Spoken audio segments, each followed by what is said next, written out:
দীর্ঘ ৯ বছর পর আবারও টি-20 ক্রিকেটে সেঞ্চুরির দেখা পেল বাংলাদেশ। সংযুক্ত আরব আমিরাতের বিপক্ষে সিরিজের প্রথম টি-20 ম্যাচে বাংলাদেশের ওপেনার পারভেজ হোসেন ইমন তিনি শতক হাঁকিয়েছেন, সেঞ্চুরি করেছেন এবং এক্স্যাক্টলি ১০০ রান করে তিনি আউট হয়েছেন। তামিম ইকবাল সেই ২০১৬ সালে টি-20 ওয়ার্ল্ড কাপে ওমানের বিপক্ষে সেঞ্চুরি করেছিলেন, যেটা এতদিন বাংলাদেশের টি-20 ইতিহাসে একমাত্র সেঞ্চুরি হয়েছিল। সেই সেঞ্চুরিটা তিনি করেছিলেন ৬০ বলে, ১০৩ রান তিনি করেছিলেন। এবং পারভেজ হোসেন ইমন তিনি সেঞ্চুরি করেছেন ৫৩ বলে, ৫৪তম বলে তিনি আউট হয়ে গিয়েছেন।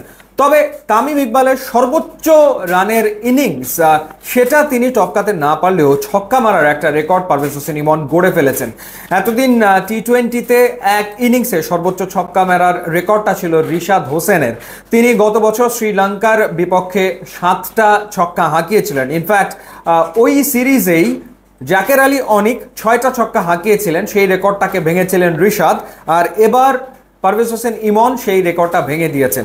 ১০০ রান করার পথে তিনি ৯টা ছক্কা হাঁকিয়েছেন এবং একই সাথে তিনি ৪ মেরেছেন ৫টা।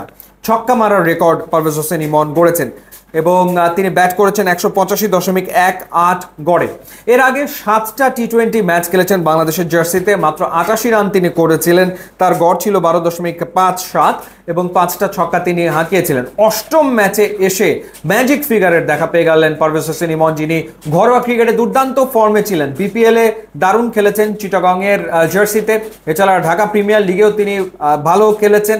সেই ধারাবাহিকতা তিনি ধরে রেখে সেঞ্চুরিটা তুলে নিয়েছেন। সুপার একটা ইনিংস। কিন্তু যেই উইকেটে পারভেজ হোসেন ইমন সেঞ্চুরি করলেন সেখানে কিন্তু বাংলাদেশের বাকি ব্যাটাররা লিটারেলি আসলে ফেলই করলো।